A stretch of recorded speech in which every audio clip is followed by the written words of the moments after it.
Hola compañeros.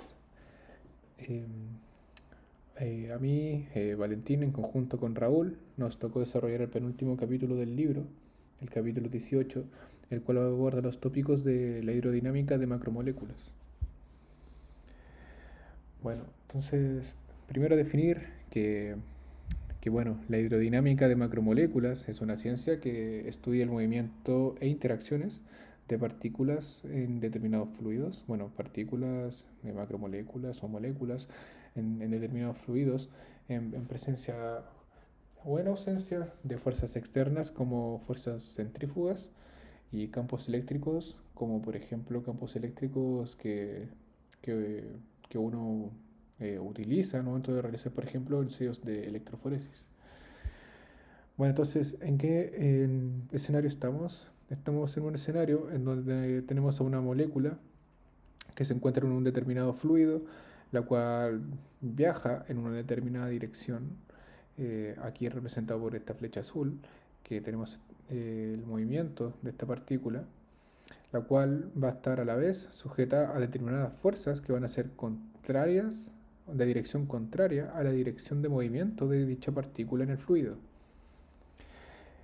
Estas fuerzas, que tienen dirección contraria a la dirección de movimiento, eh, se le puede denominar como fuerzas de arrastres o fuerzas de fricción, que van a reducir de cierta forma la velocidad de desplazamiento de la molécula dentro de este fluido.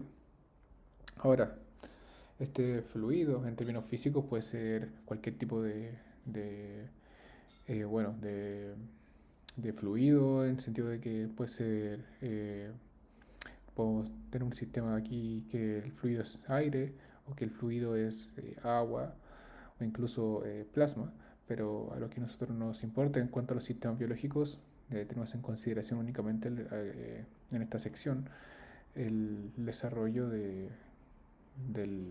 la dinámica de fluidos en sistemas acuosos. Bueno, por partir definiendo que un fluido, o sea, una partícula que se encuentra en un determinado fluido y que se desplaza en este, está sometido a estas fricciones y podemos modelar en el sistema entonces un coeficiente de fricción para dicha molécula. Eh, tenemos que tener en consideración o sea, si tenemos en consideración que el movimiento de las moléculas es lo suficientemente lento para no generar turbulencia, entonces la velocidad de la molécula es directamente proporcional al arrastre por fricción.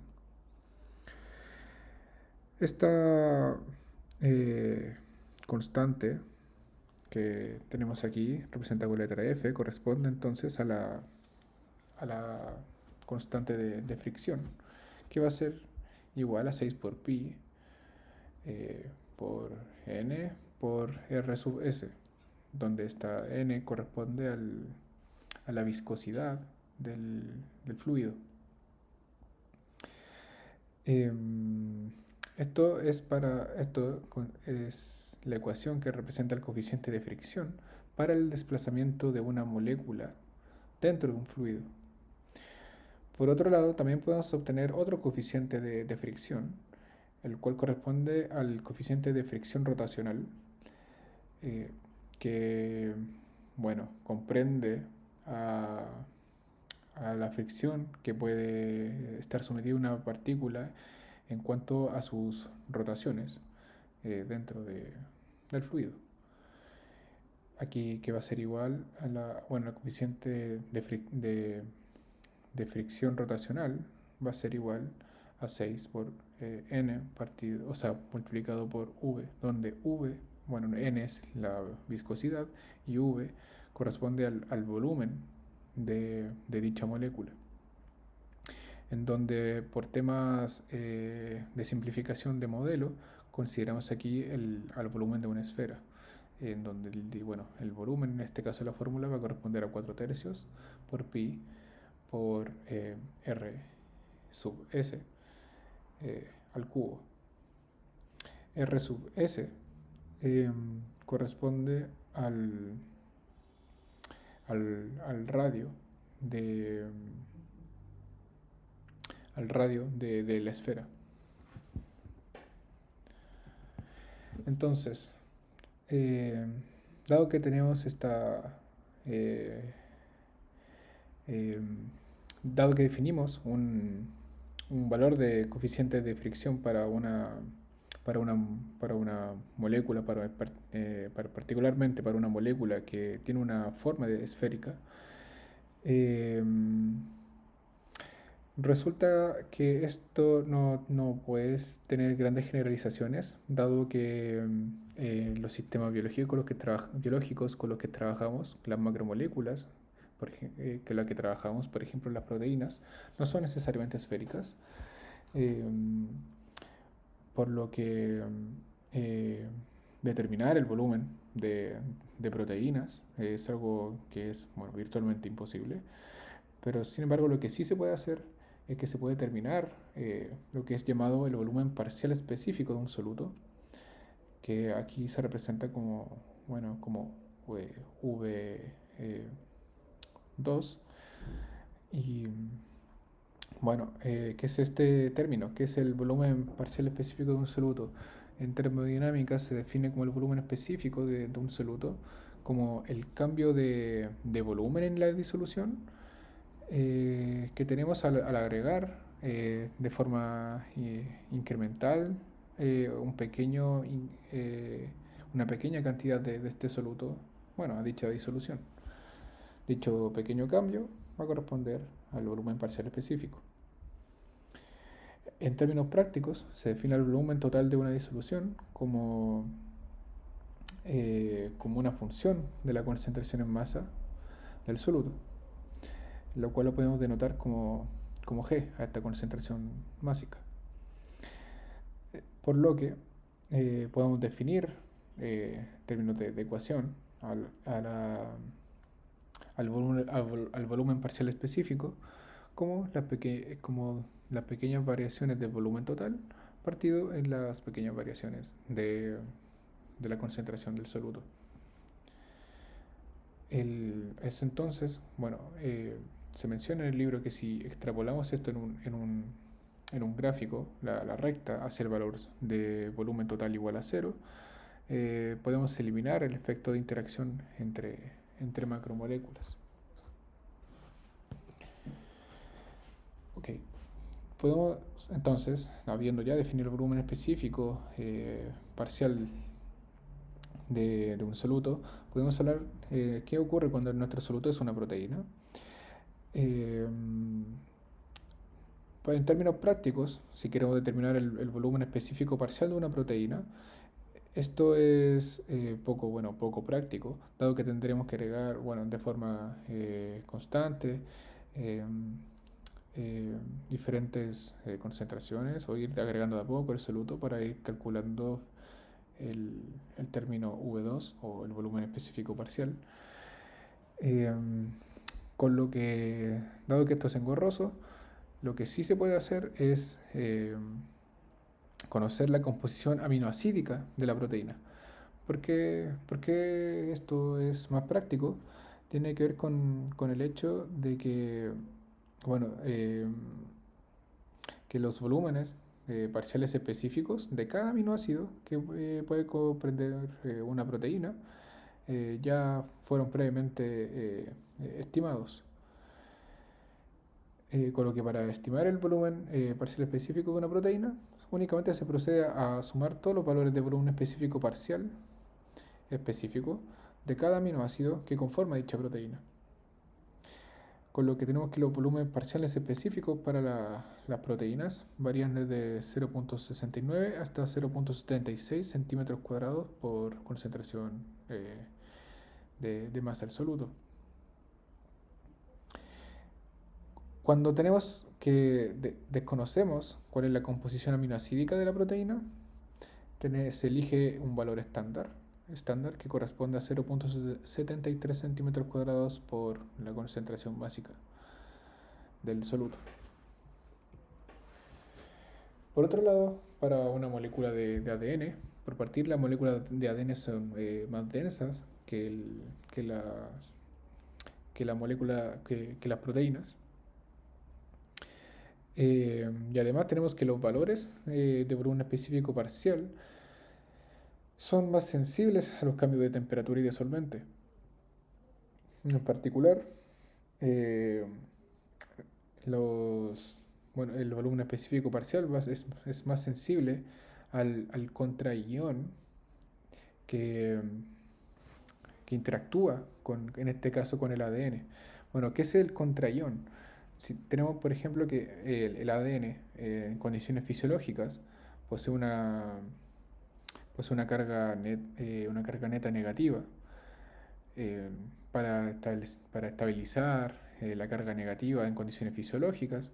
Tenemos diversos contraiones, que por ejemplo, si consideramos un contraion sodio que se une a la hebra de ADN para estabilizar su carga neta a una carga neutra, tenemos que el volumen específico parcial, una vez agregado el sodio, es de 0,5 centímetros cuadrados por la masa, por la concentración másica del soluto, o del ADN en este caso.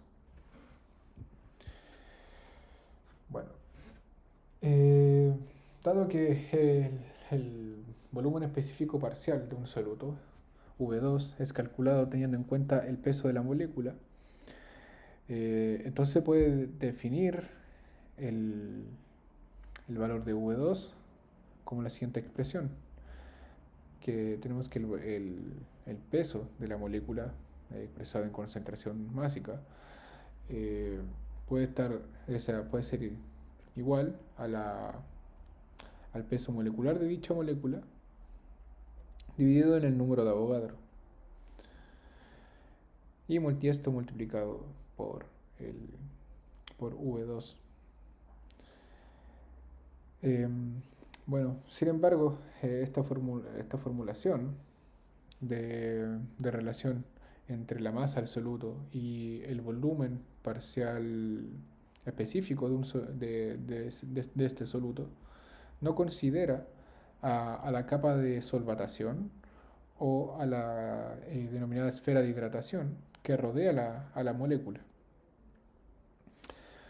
Si queremos entonces eh, agregar, o sea, considerar un sistema esta capa de hidratación que rodea la molécula dentro de un fluido, tenemos que ahora considerar el valor de V1 multiplicado por delta, siendo delta un valor que se puede determinar experimentalmente.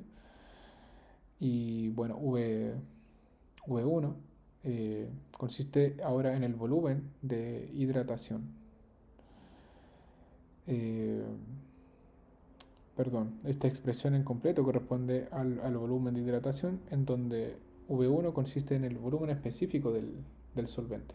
Entonces tenemos dos volúmenes específicos hasta ahora. Un volumen específico del soluto, parcial del soluto, V2, y tenemos el volumen específico del solvente, V1.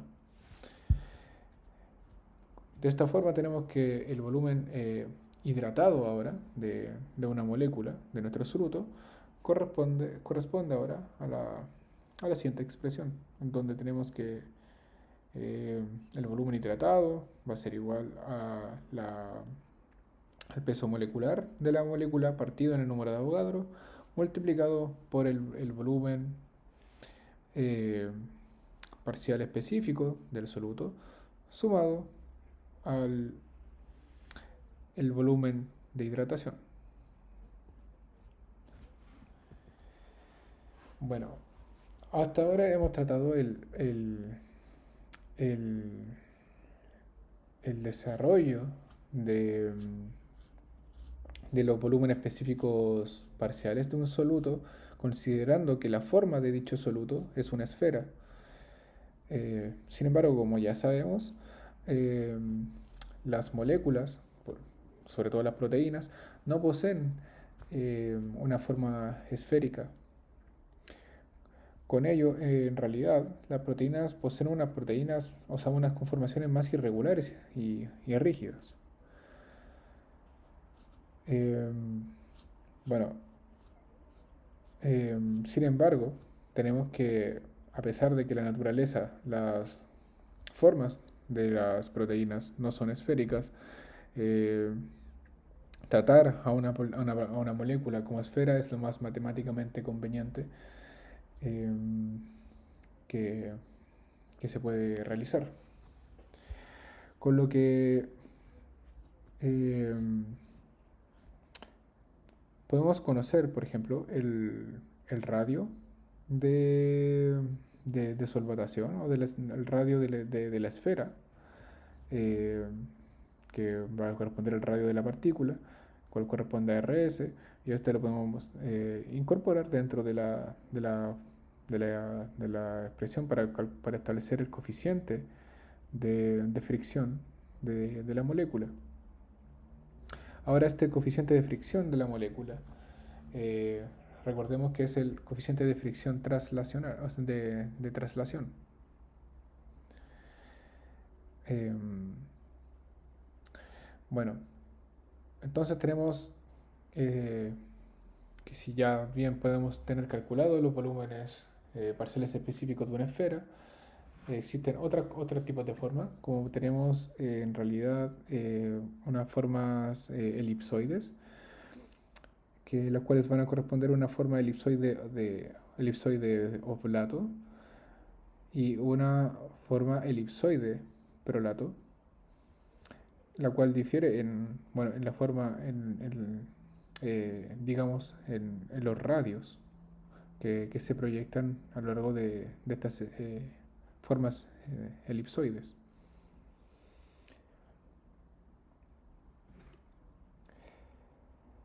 Bueno, eh, estas formas poseen mayor coeficiente de fricción que, que las esferas dentro de un fluido.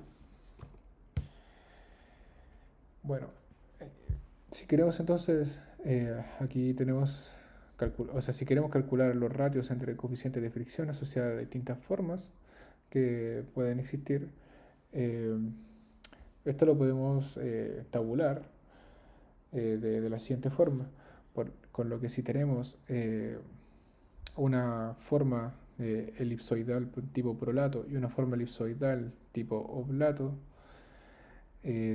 podemos calcular los ratios entre el coeficiente de fricción de dicha forma partido en el coeficiente de fricción de una esfera. Lo mismo para las formas que son de tipo oblato. Podemos calcular su coeficiente de fricción partido en el coeficiente de fricción de la esfera y tenemos distintos ratios de eh, ratios de coeficientes de fricción. A su vez también tenemos en esta tabla V, que corresponde a la viscosidad de dicha forma dentro del fluido. Y tenemos los distintos valores asociados al radio axial de dichas formas. Los radios axiales son estos que acá tenemos graficados como A y B para las distintas formas. Entonces, hasta ahora hemos considerado el coeficiente de fricción para el desplazamiento de una macromolécula en solución acuosa. En cuanto al coeficiente de fricción rotacional, se puede comprender que se obtendrá un valor de coeficiente para cada eje de cada elipse oblato o prolato. En términos conceptuales, tenemos que ambos coeficientes de fricción asociados a los dos ejes de oblato son idénticos y son mayores que los coeficientes de fricción rotacional de una esfera. Pero por otro lado, si tenemos el caso de los elipsoides prolatos, tenemos que los ejes axiales los ejes axiales tienen asociados distintos coeficientes de fricción, en donde el eje de mayor radio posee un menor coeficiente de fricción rotacional que el de la esfera, y tenemos que el eje de menor radio posee un mayor coeficiente de fricción en relación a una esfera. En cuanto a la difusión de moléculas dentro de un fluido, comprendemos que el movimiento de estas dentro de este sistema acuoso, como es un fluido, si no si existe la intervención de campos externos, podemos considerar que su movimiento es meramente por la difusión. El movimiento de las moléculas en esta situación es totalmente aleatorio y en un sistema en equilibrio, la temperatura es el factor que aumenta la velocidad de movimiento de las partículas dentro de la difusión. Si tenemos en consideración dos fases en un sistema separados por una membrana, eh, tenemos que la difusión de las moléculas por estas fases es explicada a través de la ley de Fick, en donde la primera ley de Fick establece que si tenemos un gradiente de concentración a través de un determinado espacio, podemos relacionar dicho gradiente con la cantidad de moléculas que se desplazan por unidad de tiempo mediante una constante de proporcionalidad d. Tenemos entonces que podemos expresar esto en la siguiente fórmula, en donde los pequeños cambios en la cantidad de moléculas que, que varían a lo largo del tiempo en un proceso de difusión va a estar en relación con los cambios de concentraciones, eh, con, con los gradientes de concentración, eh, por la distancia que recorren en una determinada dimensión. Esto multiplicado por el área por el cual estas moléculas difunden, por una constante de proporcionalidad que en este caso corresponde, bueno, nuevamente, como ya se mencionó, a la constante eh, de difusión.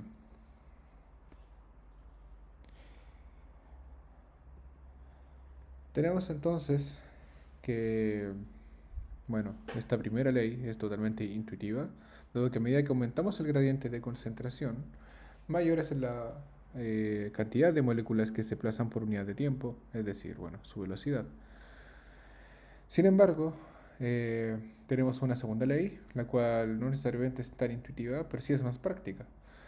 Esta relaciona la dependencia del tiempo por parte de la concentración de soluto y nuevamente a la concentración, al gradiente de concentración por unidad, en una determinada dimensión.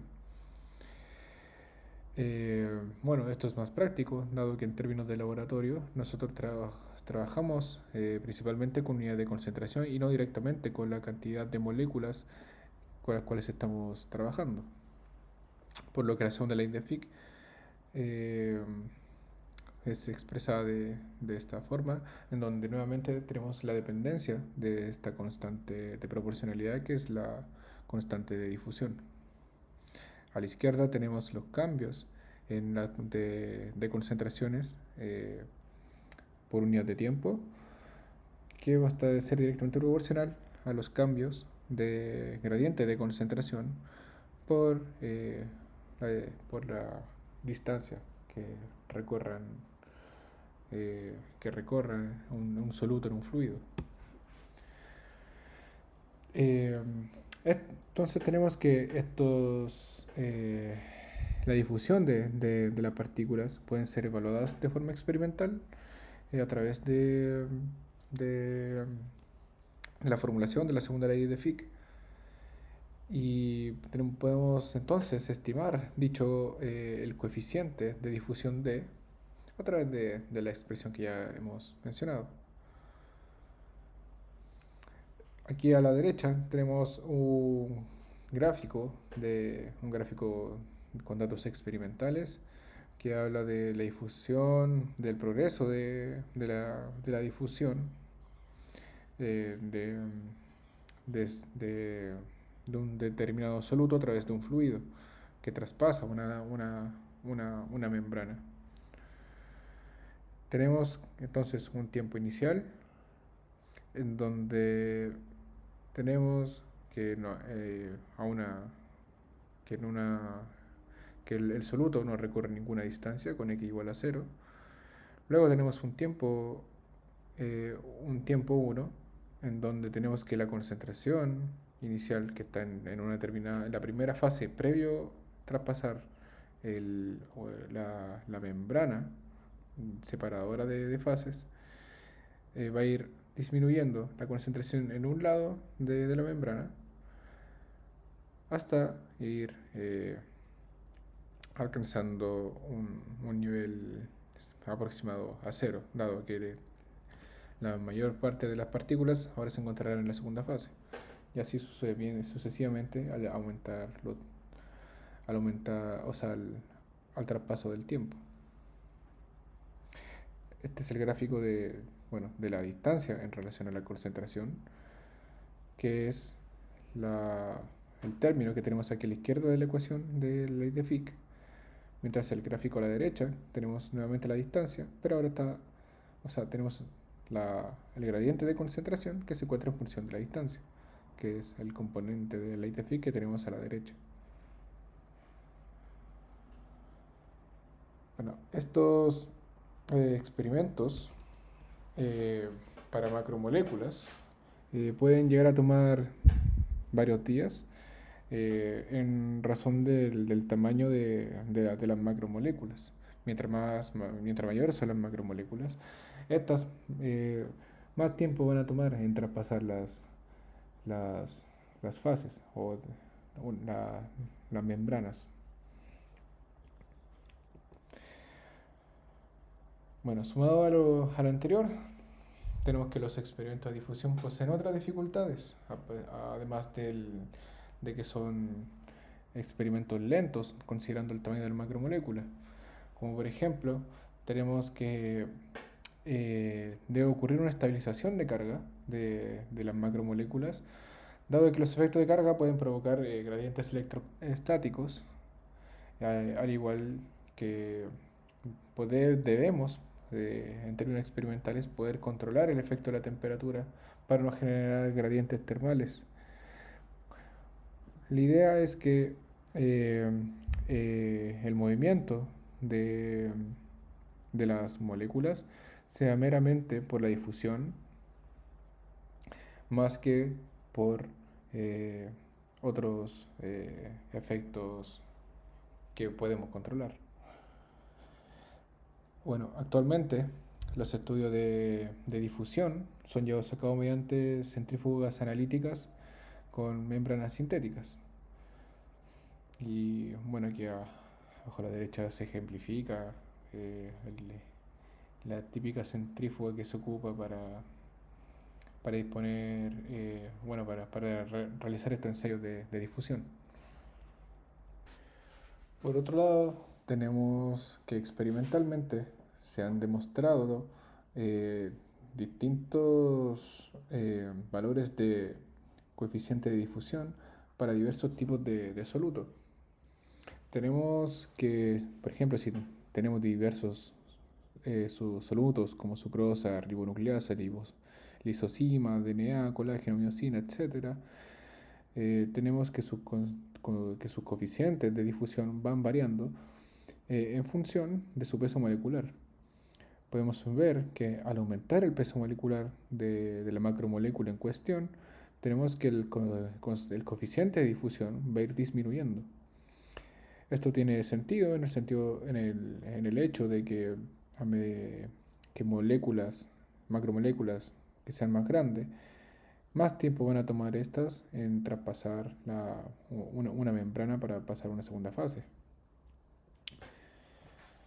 También tenemos en la tabla la relación de esta constante de difusión con el volumen parcial específico de cada sustrato. A su vez, tenemos eh, la relación con el coeficiente de fricción, perdón, con los ratios de coeficiente de fricción, considerando el coeficiente de fricción de una esfera. Eh, Podemos ver aquí, por ejemplo, que proteínas globulares, como por ejemplo hemoglobina, eh, poseen un valor un ratio de los valores de fricción aproximado a 1. Pero bueno, esto lo veremos un poco más adelante. Eh, tenemos entonces que, bueno,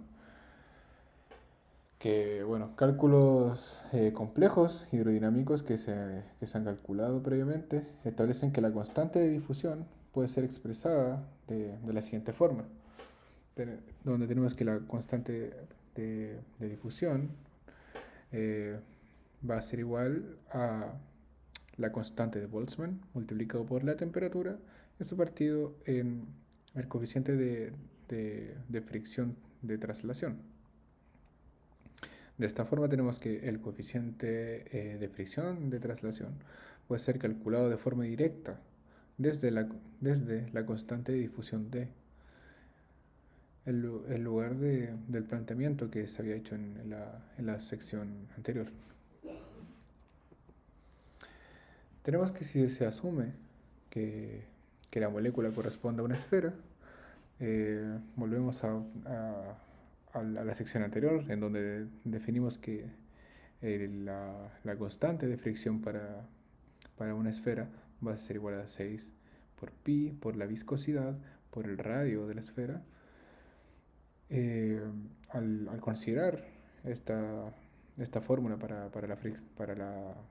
la fricción, eh, podemos reemplazar dicho valor dentro de, de la constante de difusión propuesta, la cual tiene relación con la constante de Boltzmann, ¿no? En relación a temperatura y la fricción translacional. Al sustituir este valor de fricción translacional, suponiendo que el sustrato es una esfera, tenemos entonces que ahora el valor de la constante de difusión va a ser igual a la constante de Boltzmann multiplicado por la temperatura partido en 6 por pi por la viscosidad por el radio de la esfera. Tenemos que el radio de la esfera puede ser relacionada al volumen específico parcial V2 de la siguiente forma. El desarrollo matemático de cómo se llega a esto no está claro, no se entra en detalle en el libro, pero tenemos que entonces que el radio de la esfera va a corresponder a 3 por la masa molecular del soluto, multiplicado por el volumen parcial específico, dividido en 4 por pi por el número de Avogadro. Todo ello elevado a un tercio. Entonces, si sustituimos el valor de RS dentro del valor del coeficiente de difusión, tenemos esta siguiente expresión para un soluto cuya forma se aproxima a una esfera.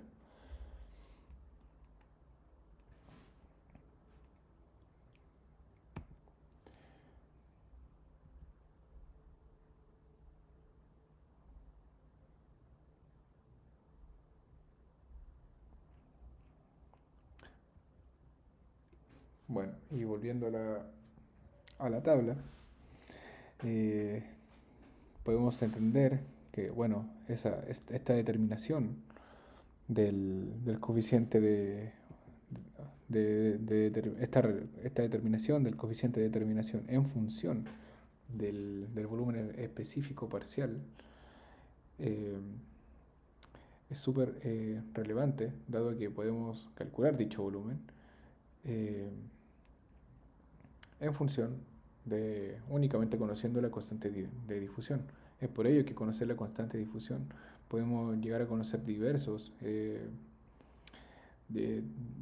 diversos parámetros hidrodinámicos y claramente, por ejemplo, tenemos que si consideramos a una molécula como una esfera, como la hemoglobina, la cual tiene una aproximación más como claramente dicho, como una esfera, tenemos que si dividimos su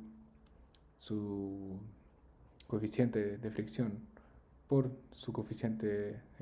por el coeficiente de fricción de una esfera, tenemos que se aproxima a 1, dado la forma de este sustrato. En lo que respecta a la técnica de centrifugación, esta corresponde a la técnica del laboratorio más común para hablar propiedades hidrodinámicas en una solución. Tenemos que la centrifugación consiste en generar un campo de centrífuga al girar a gran velocidad una muestra en un rotor, como podemos ver aquí a la derecha, en donde podemos ver la disposición de distintas muestras en tubos de Eppendorf a lo largo de un rotor. Bueno, para poder separar entonces un precipitado sólido del resto de la solución es necesario aplicar una velocidad de giro relativamente lenta. Por otro lado, para macromoléculas de gran tamaño se requieren velocidades aún más mayores, con lo cual se requiere otro equipo más especial, lo cual corresponde a la ultracentrífuga.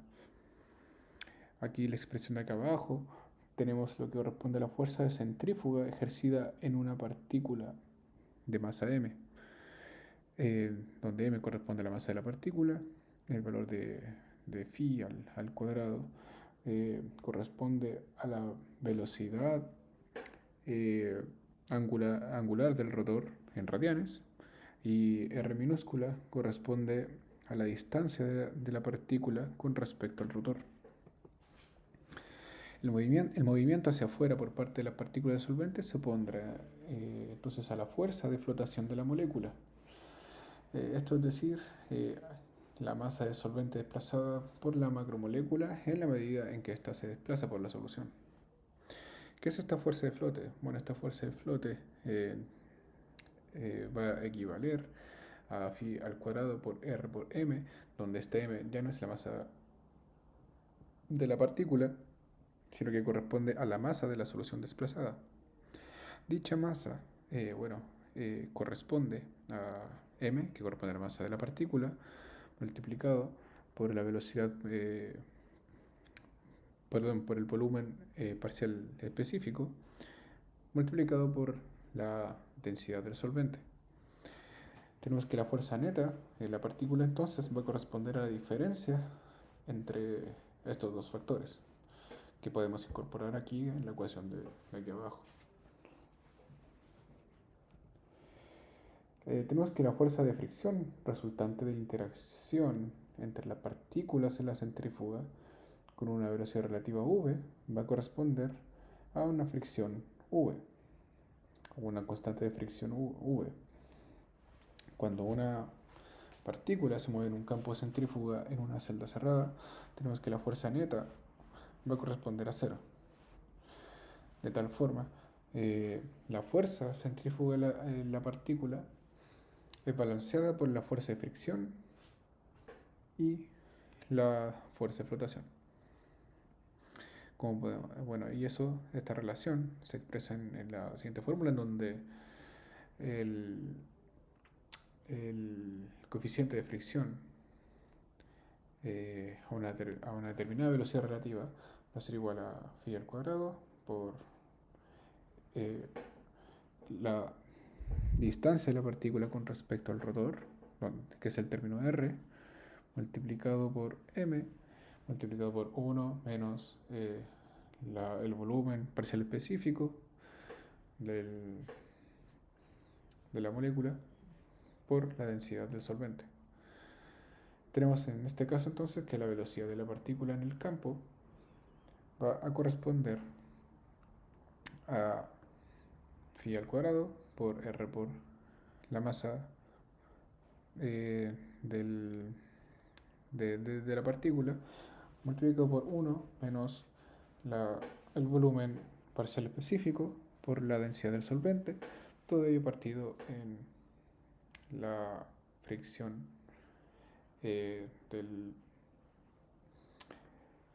por el coeficiente de fricción.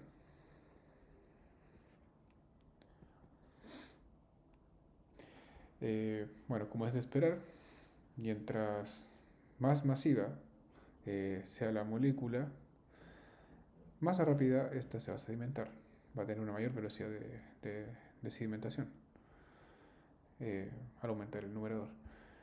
De forma similar, mayor coeficiente de fricción, menos rápida va a ser la precipitación de la partícula. Bueno, de igual forma, mientras menos densa resulta la, la molécula y más denso es el solvente, más lenta va a ser la precipitación de la molécula. Bueno, con la finalidad de obtener un parámetro independiente de la velocidad de centrífuga, es prudente entonces estimar el coeficiente de sedimentación S, en donde tenemos que la velocidad por unidad de campo va a estar representada por este valor de S. S va a ser igual a la velocidad por unidad de campo, que va a ser igual a m por 1 menos el volumen parcial específico por la densidad del solvente partido en el coeficiente de fricción. Este término S también se conoce como el término Svedberg.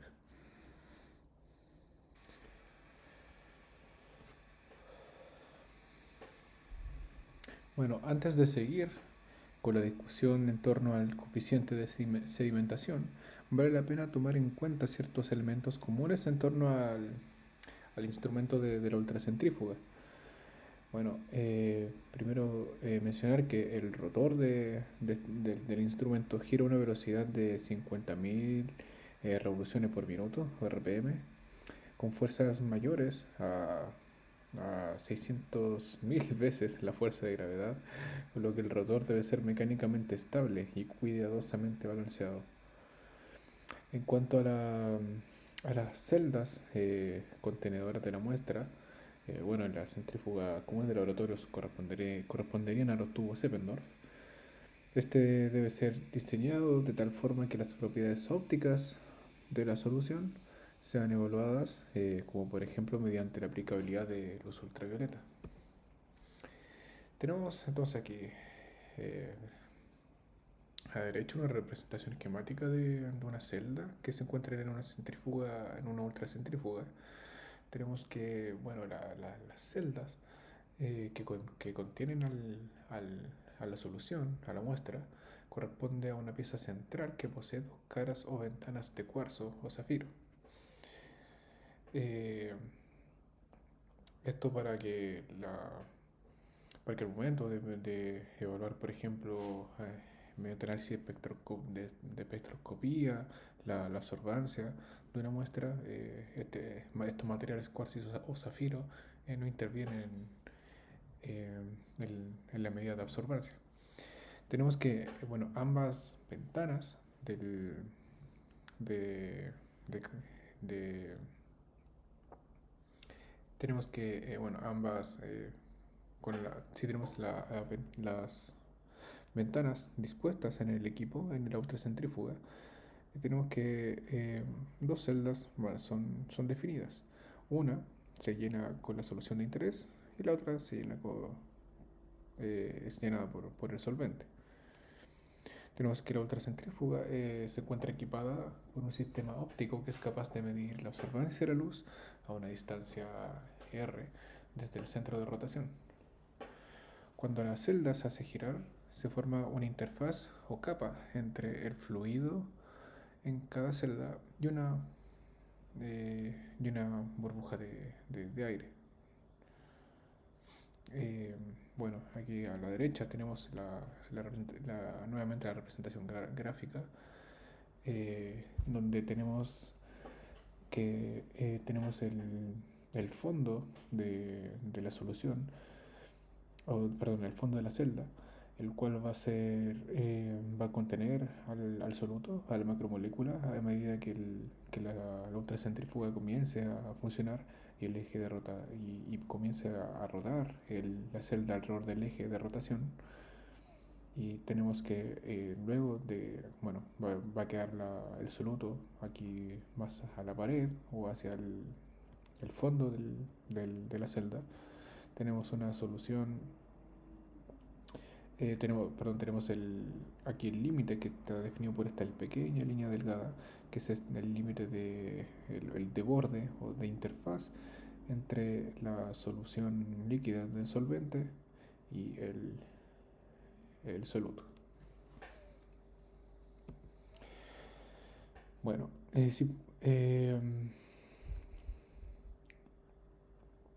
Tenemos entonces que inicialmente, previo a iniciar el experimento de ultracentrífuga, tenemos que la concentración de soluto es uniforme a lo largo de cada celda. Sin embargo, cuando la centrífuga se inicia, entonces la concentración de soluto comienza a variar en diversos puntos de la celda, quedando el soluto desprendido del solvente, como habíamos visto gráficamente en la diapositiva anterior. Con esto tenemos que se forma el borde de capa interfaz entre el soluto y el solvente. Aquí tenemos el gráfico a la derecha que podemos evaluar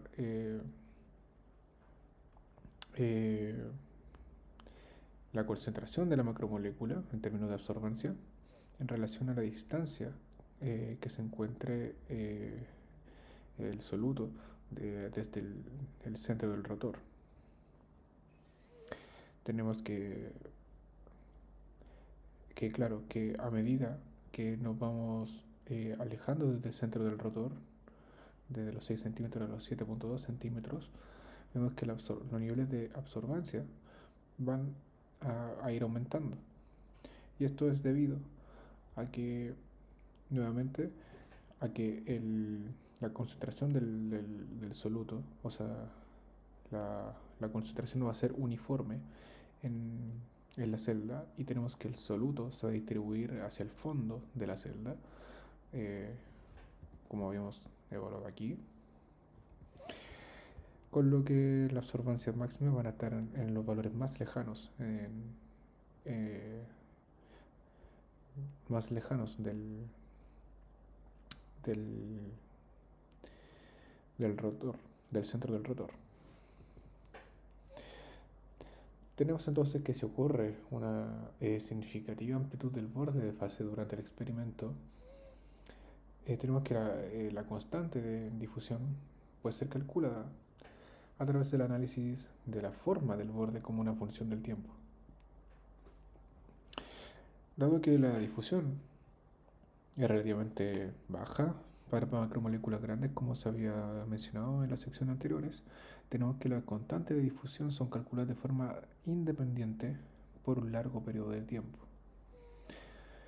Tenemos que el coeficiente de sedimentación del coeficiente S, que también se había discutido en la sección anterior, este puede ser calculado de un gráfico de la posición del centro del borde versus el tiempo. En la práctica, estos coeficientes de sedimentación son tabulados en condiciones estándar. Estas condiciones estándar corresponden a una temperatura de 20 grados Celsius y ocupando como solvente el agua. Bueno, si la sedimentación es medida a distintas temperaturas y solventes, entonces solo cabe corregir el coeficiente de fricción asociado al solvente, al nuevo solvente, que no sería agua, y el volumen específico de la macromolécula.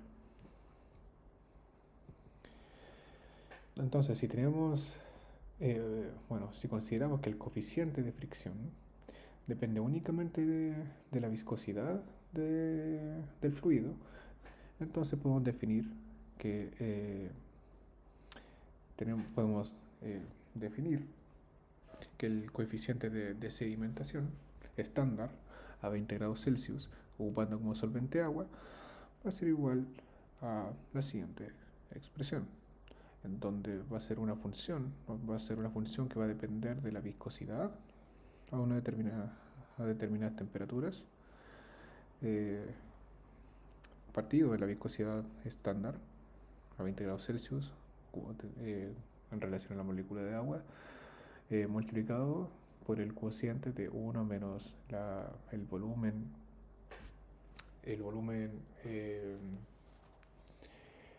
parcial específico, multiplicado por la densidad del solvente en condiciones estándar de 20 grados Celsius y en solvente de agua, dividido en 1 menos el volumen parcial específico por la densidad del solvente multiplicado en una nueva temperatura.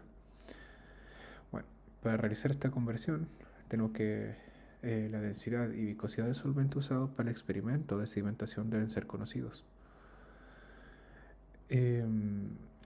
si se realiza además una suposición implícita de que la forma y la solvatación de la macromolécula es la misma en la solución que en agua. A veces el coeficiente de cimentación es dependiente de la concentración de la macromolécula dadas las interacciones entre estas. Dado esto, podemos extrapolar, como lo habíamos visto en la sección de difusión, podemos extrapolar el valor del, del, del volumen parcial, del volumen total, lo podemos extrapolar a cero para eliminar el efecto de las interacciones entre macromoléculas. Bueno, de esta, de la ecuación de coeficiente de sedimentación, podemos ver que si conocemos el peso molecular de la macromolécula, acá representado por la masa de la macromolécula, recordemos que la masa de la macromolécula va, va, a, estar- va a ser igual a la relación entre el, el peso molecular y el número de Avogadro. Eh, si consideramos ello, y el coeficiente, podemos entender que el coeficiente de fricción F puede ser calculado. Como con la difusión, esto nos provee información sobre la forma de la macromolécula. Acordemos que, esto lo podemos establecer a partir de, de los ratios de coeficiente de fricción de la molécula en función de la coeficiente de fricción de una esfera. Eh, Mientras más cercano a 1 es este valor, vamos a entender que la macromolécula en cuestión tiene una forma más esferoide. También habíamos evaluado en las secciones previas eh, formas de forma elipsoides. Bueno, en esta tabla podemos relacionar entonces los pesos moleculares de diversos tipos de soluto o de macromoléculas con sus respectivos valores de coeficiente de sedimentación. A su vez, podemos relacionar su coeficiente de sedimentación con los valores de volumen parcial específicos. Y tenemos que nuevamente eh, podemos, eh, podemos evaluar el efecto del peso molecular en la sedimentación, en donde a medida que aumentamos el valor del peso molecular, tenemos que el coeficiente de sedimentación también suele aumentar de forma proporcional, directamente proporcional. Tenemos entonces que el peso molecular de una macromolécula, esto es uno de las cosas de los resultados más relevantes del estudio de hidrodinámica, es que el peso molecular de una molécula puede ser calculado a partir de experimentos de velocidad de sedimentación. Si consideramos eh, la ecuación, eh, la ecuación que previamente habíamos evaluado, eh, podemos ver que ambas ecuaciones eh, del coeficiente de difusión y de coeficiente de, de sedimentación, ambos poseen los valores de coeficiente de fricción. Si conocemos entonces los valores de constante de difusión D y el coeficiente de sedimentación S, y eliminamos el coeficiente de fricción juntando ambas ecuaciones, tenemos entonces la siguiente expresión, en donde podemos establecer el peso molecular de la macromolécula en función del coeficiente de difusión